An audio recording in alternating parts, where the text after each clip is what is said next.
Oh, Dr Jodie. G'day. Good to see you. Thanks for joining us. G'day, pleasure to be here. Oh, very good, very good. Thanks for coming to the SUSE office here in Sydney, Barangaroo. You're joined by 200 SUSE folk from around Asia Pacific and Japan. And a lot we discussed today's we called SUSE Together, which is really about us getting people together to really, I think, close down the calendars and really refocus, re-energise, and just spend some time together. And, Brilliant. Yeah, we'd love to get a guest speaker in. I'll talk about you in a moment, but yeah, look forward to having a chat. And, very much looking forward to it too. Getting to know a little bit more about yourself. So look, I will read your bio. For those who don't know Dr Jodie Lowinger, so you're an award-winning clinical psychologist, anxiety, resilience, and mindset expert, should I say. You've done some TEDx talks as well, which I've looked at those as well. But also you've really moved into a lot of business strategy side of things. You work with a lot of CEOs, some of which we've talked about. Some of them from clients of ours as well. You've worked with Atlassian, Amazon, Deloitte, PwC, NAB, just to name a few.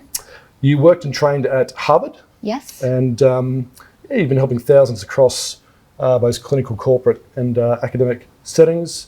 You're the founder of the Anxiety Clinic and the founder and CEO of Mind Strength Peak Performance Consultancy. And look, a lot of the speaking topics, which is why we connected, is really about beating burnout, high performance, mindset, the psychological safety, and a lot of those sorts of topics. You've also appeared on TV, radio. You've appeared on Sunrise. For those not from Australia, that is an Australian TV breakfast show. And 7 News, 2GB, Vogue as well. You also have a podcast called Where To From Here, where you take deep dives into stories of people who've experienced anxiety and how they've transformed. You're also the clinical board advisor and ambassador for Gotcha for Life, which is a mental health organisation here in Australia that's done incredibly well. And you're also a mother of three. Yes. And I think, what did we say, 19, 21 and 22? Is that right? Something like that. And a 17-year-old, a little bit younger. Oh, 17-year-old as well, there we go. So it makes me wonder what I've done with my life. But no, you've done heaps, and you're doing this. How good is this? Thank you for joining us. Look forward to having a chat.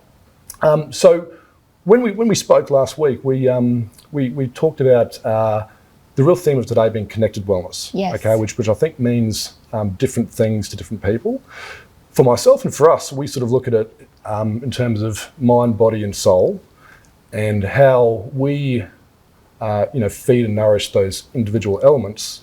And if we're able to, ultimately, we're hopefully happier and healthier as well. So I just wanted to start off with, I suppose, just understanding from your perspective, what does connected wellness mean to you? And if you're dealing with some of your clients, what's some of the advice that you're giving them? Yeah, connected wellness is a very powerful topic because really what we're doing today is one of our most fundamental needs as human beings is to connect globally now in a digital space. It makes it that much easier as a global organisation to connect, whether it's in person like what you and I are doing. It is our fundamental need as human beings, and wellness is also our fundamental need. We are biological beings existing in a technologically driven world. Yeah. So the opportunity to recognise our fundamentals in order to move forward and flourish professionally and personally is so critical. So what it means to me as a high performance coach, as a clinical psychologist, as a parent, is about helping people on scale, impacting lives positively with practical tools built on neuroscience that are logical and that make a difference in people's lives. Absolutely. Yeah, no, that's very, very well described. Thank you. So we've talked about a number of different topics because, connected wellness is quite broad, right?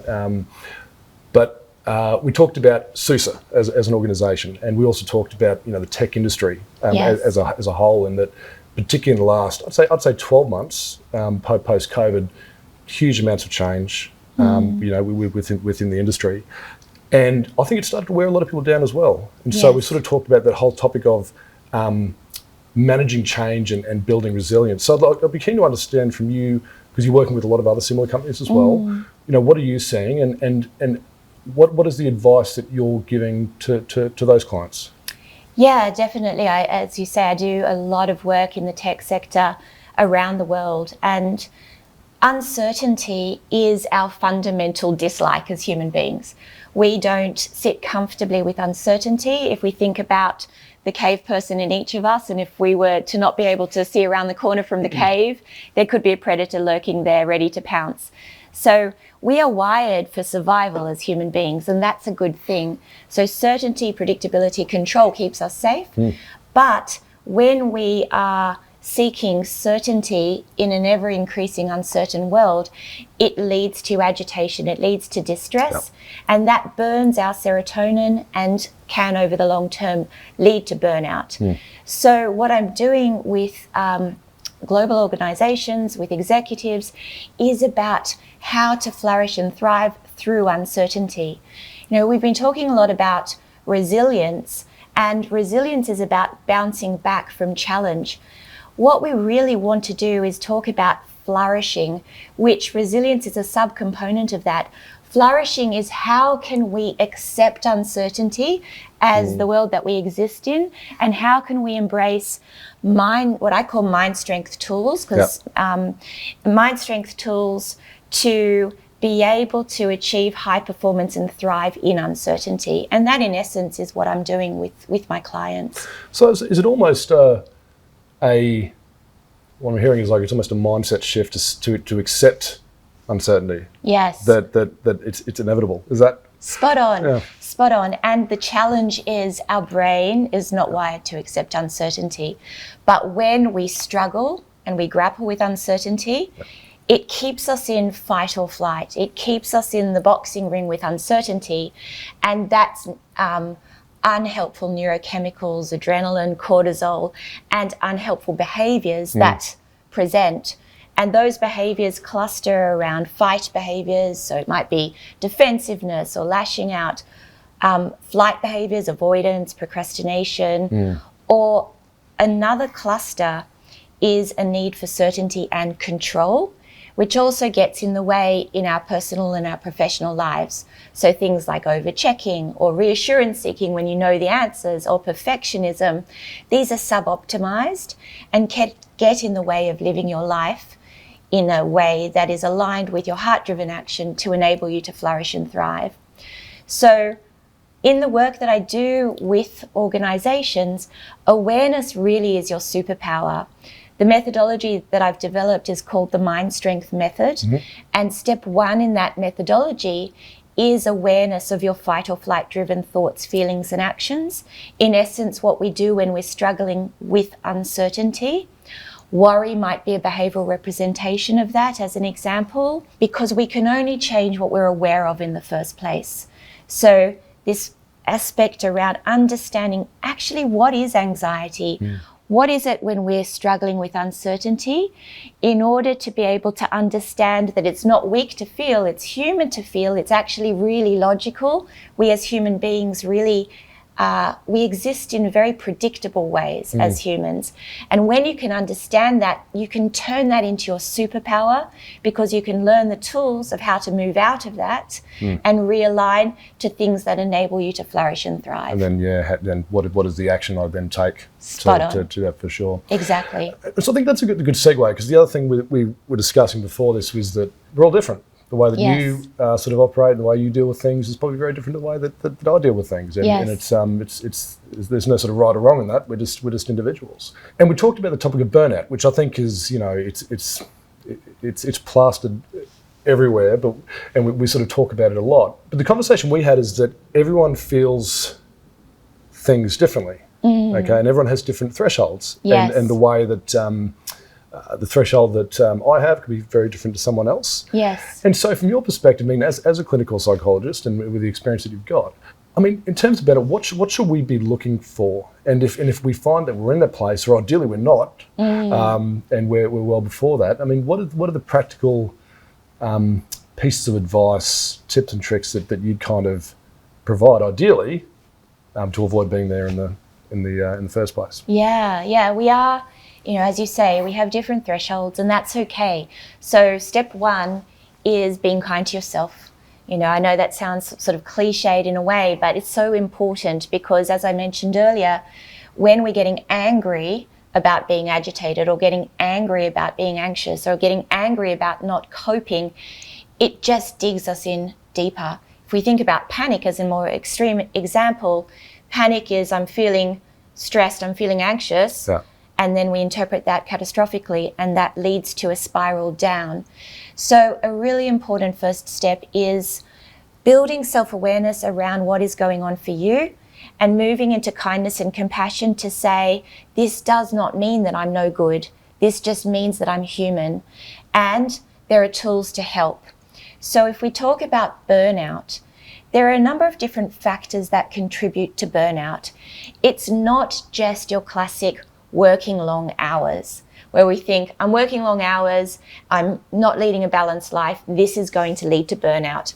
No, it doesn't necessarily lead to burnout. We can be working really hard and having that flow state, hell yeah, let's do this, dopamine pumping, flourishing and thriving.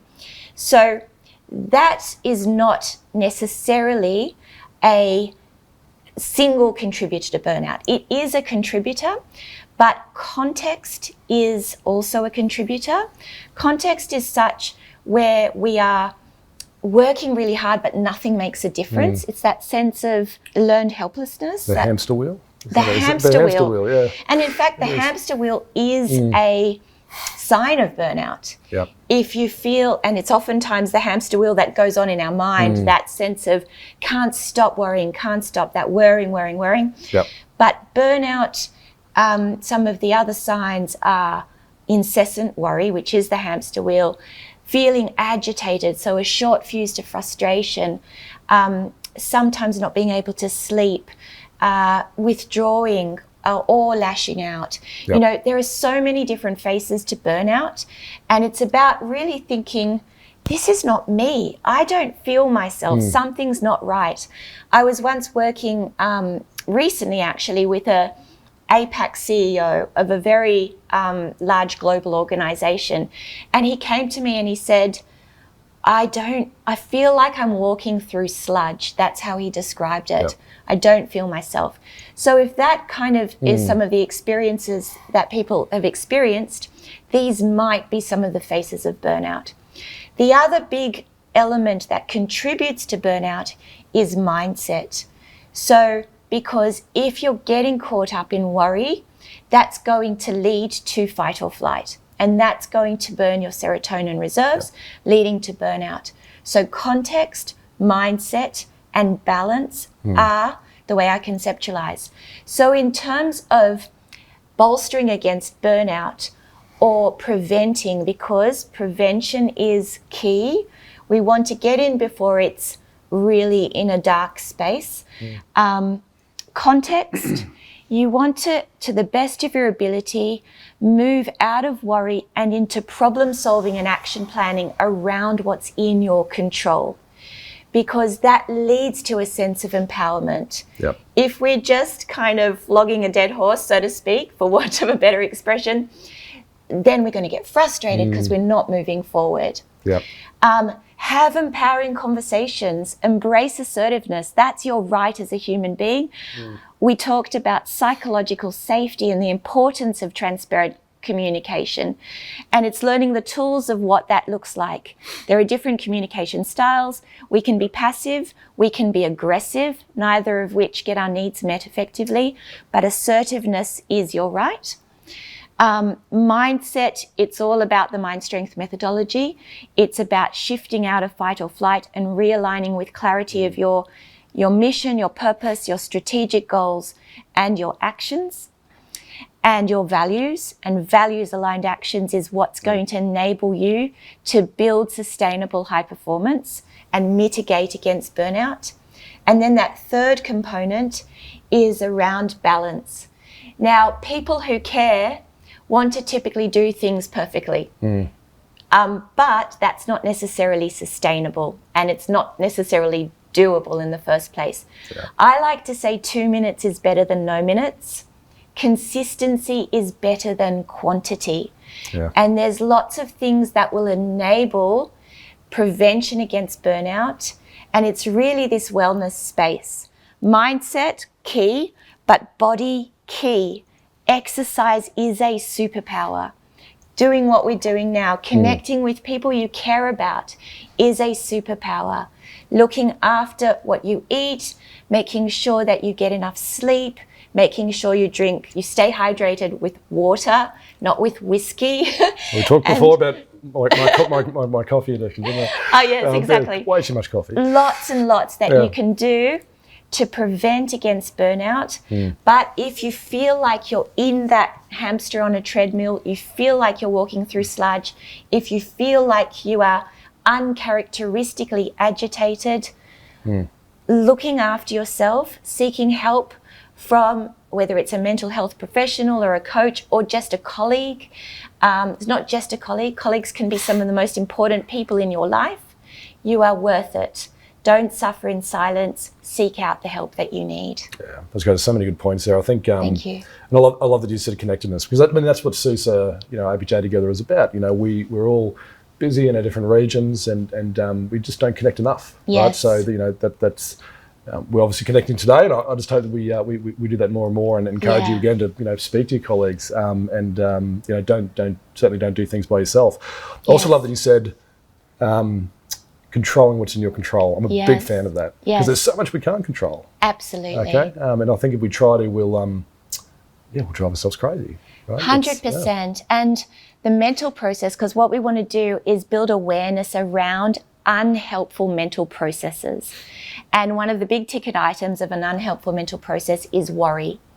Worry is our attempt to find certainty when there is no certainty. So I'll ask you 3 questions, because we want to challenge the beliefs around worry. People worry because they think it's helping. So first of all, I'll throw back the questions to you. Yep. What is worry? What are we doing when we're worrying? What is worry? I think we're thinking about things a lot. We're thinking about things a lot. Spot on. And is it positive or negative? Well, it's unhelpful in a lot of cases, but it's worry is typically negative, isn't it? Yeah. Typically negative. So it's future focused typically. When we're thinking about the past, we call that rumination. It's the cousin of worry, equally unhelpful. So as you rightly pointed out, future focused negative thinking. Why do we worry? What are we trying to achieve when we're worrying? I don't know. My personal perspective is, I think maybe we're trying to solve a problem. Yes, exactly. We're trying to solve a problem. We're trying to achieve certainty and control around these negative possibilities. But what does worry lead to? Does it lead to feeling more certain and more in control, or the opposite? I mean, look, I know for me, I don't feel more energised when I worry, that's for sure. That's right. Yeah. So typically more uncertainty and less control. So worry has the opposite effect of its intended purpose. It is truly a futile mental process. But I love what you said, when in essence, what we think we're doing is we're trying to solve a problem. Yep. But the skill of problem solving is very different to the mental process of worrying. And it's the art of moving out of worry and into problem solving, which is core to the mind strength method. Absolutely. Well, hey, look, shifting gears a little bit, because we also talked about, SUSE Together is about coming together, obviously, and connecting, but it's also about taking, I think, personal responsibility for our own lives and our own happiness and well-being, and doing so, being very practical in how we manage our time and all of the different aspects of our life. Again, that mind, body, soul, kind of circle. And so, getting practical for a minute, we obviously, COVID changed the game, and I don't even like talking about COVID anymore, but it changed the game in terms of how we work. And you mentioned balance, and I think it has destroyed our balance. That's my personal perspective, because we've merged all of these different elements of our life. For individuals, for families, I think it's become more difficult in some ways. Obviously beneficial in others, but difficult in other ways. So in terms of that balance aspect, and if you look at people that are working from home, and again, you're working with a lot of executives as well that, very time poor, they're also working from home. Yes. What are you seeing? What is some practical tips, advice that you'd give to people that maybe haven't got that balance quite right with working from home? So mindfulness is really important, and mindfulness is about present moment awareness, observing, allowing, intentionally, non-judgmentally. That's the definition, that's the Kabat-Zinn definition of mindfulness, which I love to use.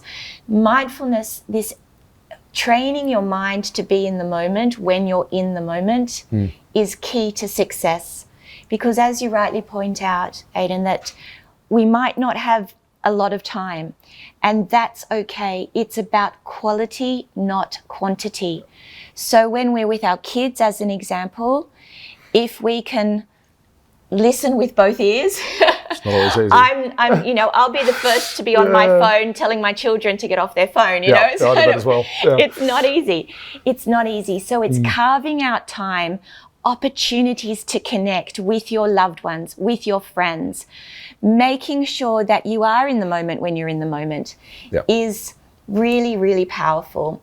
So 20 minutes or 15 minutes around the dinner table, connecting as opposed to being on your phone and not being mindful in that engagement is what is going to nurture your soul, because it's bringing you back to core values of typically, you know, kind people, caring people, which the organisation would be self-selecting. You know, this is a positive culture by the very fact that you're doing this engagement, talks to the culture and talks to the kind of people you bring in.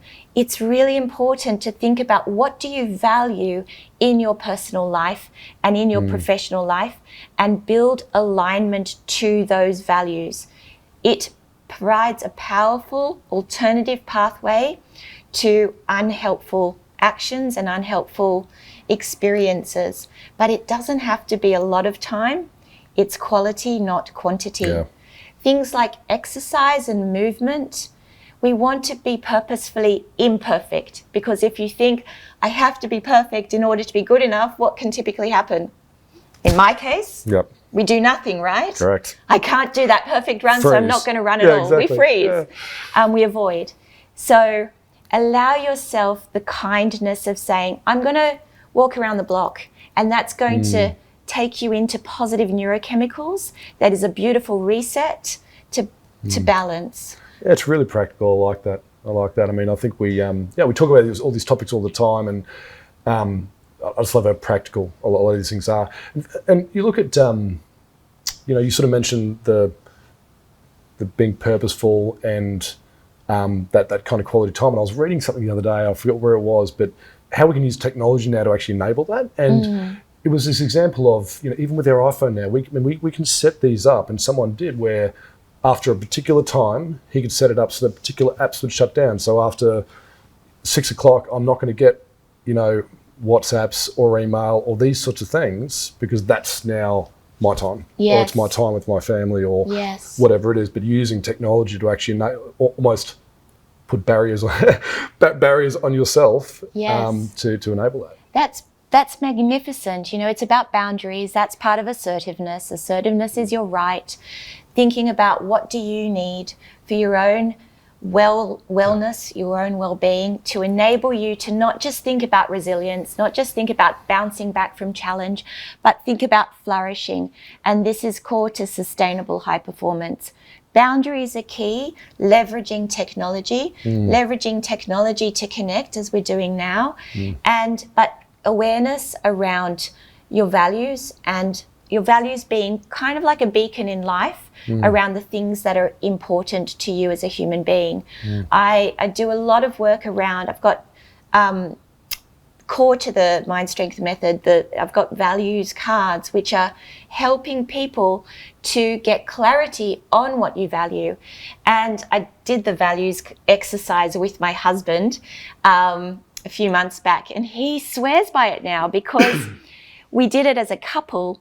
So we have beautiful clarity on our shared values, what's important to us. And also each other's, because there'll be some different ones as well, right? There'll be some different ones as well. And that is really true to a good relationship, is respecting your shared values, building alignment to those shared values, but also respecting your individual values and your individual needs. And key is, am I acting on those needs? Absolutely. And look, I think that's something that the team here do really well. I mean, we're a very broad region. Like we Yes. discussed, we've got so many different, cultures, so many different people. And I think one thing that I've just loved about my time here at SUSE is that I think everyone just respects that everyone is a little bit different, and they bring a lot of different, elements to how we operate as well. So, yeah, absolutely. So beautiful. One of the fight or flight driven negative mental processes, if we think about the big ticket items to stand up to, is judgment, right? And judgment of ourself. It might be fear of not being good enough, but also judgment of others. It brings us below the line. It brings us to suboptimized. So taking ourselves out of judgment is respecting diversity and respecting individual differences. And, psychological safety facilitates high performance, being able to have transparency, being able to be true to your needs. It allows for a growth mindset as well. It allows for it's okay to not be okay, and responding to that with practical action. We were talking about the power of transparency and open communication is what it's all about. And self-compassion, self-respect is your right as human beings. Absolutely. And you touched on values, and I want to come back to that because I think that's a really important topic we should definitely spend a few minutes on. Just staying practical for another minute, though, we've got mind, body and soul. And Yes. I think one area that certainly impacts all of those is our nutrition, right? And if we look at modern culture today, I think there's about 1 billion health gurus out there. Nutrition and how we should or shouldn't do it. It's sort of thrown in our face a lot.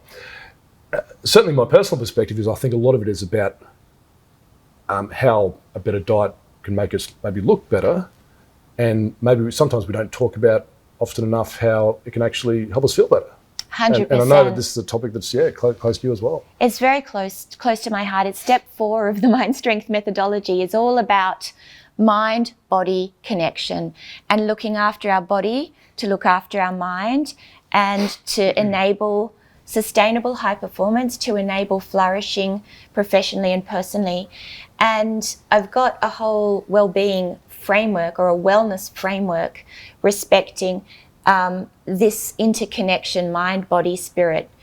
And the foundation stones to this are really logical, straightforward, but deep evidence-based, deep scientifically supported evidence around nutrition as being one of the foundation stones to emotional well-being and emotional resilience. And it's fairly logical in the science. Things like staying hydrated is critically important.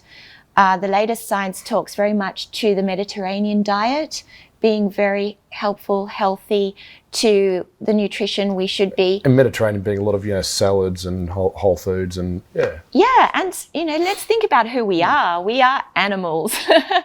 We are animals. Were we designed to eat processed food? No, we were not. And so it's really logical. Were we designed to eat refined sugar? No, we weren't, right? So it's not rocket science. It's just bringing it back to our fundamental needs as human beings. But one of the really fascinating aspects of mind-body wellness is respecting our digestive system, because serotonin is not predominantly, but very significantly. It's not the friend of the digestive system, is it? No, it's modulated in our digestive system. Serotonin being our peace, love and mung beans neurochemical to help with calm mood state. So the digestive system is really important. Things like probiotics, prebiotics. There's a lot of things, obviously, as a clinical psychologist, there are people who are far better at talking to this than I am, because this is not my core expertise.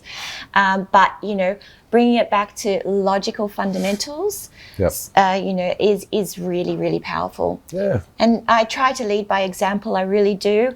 And I just love it. I feel better when I'm looking after the food that enters my body. Yeah. No, look, I think it's something we don't talk about enough, and it takes effort. And that's the thing. I mean, at SUSE, whether we like it or not, I mean, we're a publicly listed, quarterly driven software company. There's we have to be productive. Yes. And I know for me, if if I'm drinking 6 coffees, which, you know, as you know, I've probably already done that today, not enough water, you know, keeping busy in meetings, not eating, right? So I'm absolutely guilty of that. By the end of the day, I don't feel great. Right? Yeah, and, you know, thank you for that transparency. You know, that's really, really powerful. It's about, again, 2 minutes is better than no minutes. What I love to talk about is circuit breakers in your day. We typically, you know, I'm one to put up my hand and say I'm very much a go, go, go person and, you know, smash it, smash it, smash it. But stress is cumulative. Stress builds up through the day. So if you can take 2 minutes between meetings to leverage the power of the long, slow out breath, we can do it together now. It's like literally as if you're cooling down a cup of tea through pursed lips, long, slow out breath.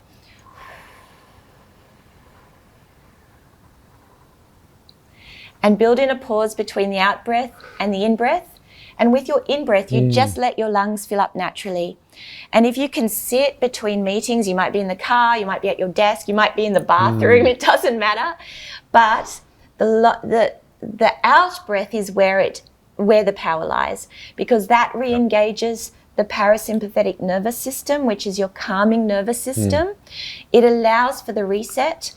You don't need to do anything fancy. There's certain other types of breathing, such as box breathing, which if you're in a panic state, I've done quite a bit of work with the military and, you know, the SAS, the elite, they talk about box breathing because that resets out of a panic mindset.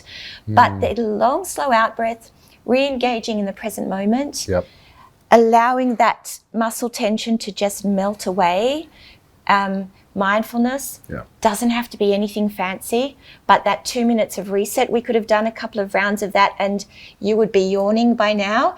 And that means that I've had too much coffee. Too much coffee. But, you know, when I'm doing keynotes and I've got an audience, I catch out the people that are yawning in the audience and I say, power to you, because it means that they are re-engaging that calming nervous system. They're letting that stress go, the negative stress, right? We were talking about stress earlier, and stress in and of itself doesn't have to be a negative thing. But oftentimes, caring people want to make sure that nothing bad happens. And so we can often be focusing on our threats. What if they judge me negatively? What if I don't achieve my KPIs? What if something bad happens to my loved ones? You know, whatever it might be, caring people care. And that's what can lead to anxiety. So if we're focusing on our threats, that's negative stress. That's going to keep us in adrenaline and cortisol. But we can be focused on our goals, problem solving and action planning around what's in our control. And once you've got clarity on your goals, you bring the focus back to effort and be proud of yourself for effort. That can lead to that adrenaline, that dopamine, that positive, hell yeah, let's do this. It can be really powerful. I've absolutely heard the same thing. I think that, you know, short-term stress is okay. I think it can be helpful for us to get something done, but we're not meant to stay there. So, not meant to stay in negative stress, and we reset. We bring our stress levels back down to baseline through, it doesn't have to be, I mean, best practice is, you know, certainly meditation, 20 minutes twice a day is best practice, but that's not necessarily doable, and 2 minutes will make a difference. Yeah, and look, I'll look at how we can apply that to our own business here at SUSE. I mentioned before that we're very much a quarterly driven, you know, business, like many. It means that end of quarter for us, almost all of us, is incredibly stressful. And, you know, something that I'm trying to do is you know, just take a break at the beginning of the next quarter, or even if it's just a day or two, just to reset, you know, spend time with, you know, maybe the people that you've had to ignore a little bit for a couple of weeks before that. And again, with today being all about, you know, practical things, guys, I really encourage you to think about, you know, how could you do something similar to that? Take a break, and you know, whether it's a weekend or whether it's 5 minutes around the block, you know, there's science to support the power of walking to really reset the nervous system.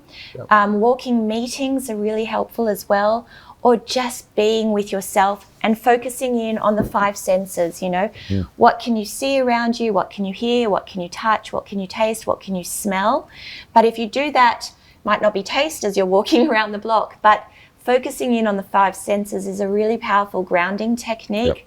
Super simple to reset and to facilitate nurturing your body, stimulating those positive neurochemicals. Yeah, I think it goes back to the individual aspect as well, and it's something that we talked about at SUSE together last year. It's what works for you. Yes. Right. What works for me probably doesn't. Might not work for 90% of other people. It could be walking, running, yoga, whatever it is. Yes. I mean, today we're doing a Pilates, class, which personally I really enjoy, but I'm really bad at it. But but I feel better. Afterwards as well. Not outcome. Give it a go. Yeah. No, it's absolutely what works for you. So it's great to hear you say that as well. Spot on, and taking time to reflect what works for you, and being assertive around your own needs, as we mentioned earlier. Because oftentimes we don't reflect. We get caught in that hamster wheel, and we just go. So think about what works for you, what fills your cup, because, if we think about a resilience cup, you don't want to get into the red zone of that. Yep. We want to keep it in that, filled up state, because when you get into that red zone, you're already depleted and you're going to be far more likely to tip into fight actions, flight, or agitation and distress. And as we said earlier, you cannot soldier through burnout. It's a really tough gig once you're in burnout, and respecting your needs to enable you to flourish is your right as a human being. Absolutely. And look, to encourage you, I think, and this is why today again is so valuable. We are connecting. Speak to your peers. To your manager. If we need to support, then that's what we're here to do as well. Yeah, beautiful. So just as we sort of wrap up soon, I wanted to switch gears again and just talk about more of the soul element. So we've got the body, mind, and soul, and we've agreed that the 3 of those sort of form that connected wellness. I think we've had a great conversation about mind. We've got some really practical tips there. We've had a great conversation about the body side of things. The soul, and we can spend a lot of time on this one, I think, but we discussed how for a lot of people, or in general, it's not necessarily a religious or a spiritual thing, or it could be, absolutely. But a lot of it is normally around someone's purpose, right? And because if we're clear on our purpose, we're typically going to act day to day in a way that achieves that. The big challenge for a lot of people, as we discussed as well, is maybe they aren't quite clear on that purpose, or maybe they don't know quite how to achieve it. You work with a lot of really, really high performance individuals, very senior executives. What's your experience in this topic? I mean, I love your personal perspective on this as well. And then if someone isn't quite clear on their purpose, what's your advice to kind of get there? Yeah, it's a beautiful question. And, I love what I do. My work is not work, because in essence, the tools that I use in a corporate high performance context are much the same as the tools that I use in a clinical context. It's about, as you rightly point out, clarity on what gives you a sense of meaning, purpose, and fulfillment. And these are clarity on your values. So if we think about a corporate context, because organizations, enlightened organizations like what we're doing right now, is clarity on the organizational mission, purpose, strategic goals, strategic actions, and clarity on what the organizational values are. And it's all well and good to do this in an organizational context, but so often we miss out in our personal life. So clarity to think about that spiritual soul element is really thinking about your values. And your values can be spirituality in a traditional religious context, or it might be valuing something else. It might be valuing sport. It might be valuing family. It might be valuing creativity, or so many different values. And the key word is alignment. We can only align to what we're aware of in the first place. Yeah. So I like to use a triangle. You know, the magnificent work of Simon Sinek, he talks about the golden circle. I've kind of got my own version of it, a little bit different to Simon, but I adore Simon. Mine's a triangle, because I like to think about us as human beings as, if we think about us as architectural structures, and what do we need, if we were architectural structures, what do we need to keep us stable in turbulent times when there's challenge around us, or it might even be having to achieve our targets, right, and work under tough conditions, time-pressured conditions. What do we need if we were an architectural structure to stay stable in a cyclone? What would that be? If we needed a stable base. A stable base, exactly right. I'm putting him on the spot a No, lot. I was there. You're doing well. You led me well. Foundations, right? A stable base. And our foundations are our values and our purpose, right? What we do in life so often is we get caught up in what we're doing and how we're doing it. What, how. We miss the why. The why is our foundations. Yeah. Our purpose in life, professionally and personally, it's not just warm and fuzzy when organizations talk about purpose. We all want to make a difference. It's our heart-driven pull and values-aligned actions. And then, so you think about what are your values, then engaging in values-aligned goals and goal-driven actions. Yeah, and look, well said. And I think, team, as you get together in your different offices, I'd love for you to have that conversation. What drives you? And I guarantee it's probably nothing to do with work. Okay, I mean it's I know for me it's I love what I do, but it's a vehicle to achieve a lot of other things that I really love about my life that aren't work. Exactly, right? And that's okay. That's your right. So, Dr. Jodie, look, thank you so much. I've really enjoyed the conversation. I think we could sit here for a long time, I think, and talk on these topics. I think there's so many different practical sort of elements there. Around the nutrition, around the personal boundaries that we can have to sort of manage our life and kind of get that better balance. Really enjoyed the conversation, I think, around that soul element, the vision and the purpose. And I think that's a challenge for all of us. Really need to think about that sometimes and think about, okay, is how I'm operating day to day in alignment with those things, my purpose, right? Yes. And what as a key message, mastering your mindset is doable. And we talk about diversity. In essence, the wonders of diversity, how fabulous diversity is. Alongside that, ultimately, we are actually very similar as human beings. Our neuroscience plays out in somewhat predictable ways.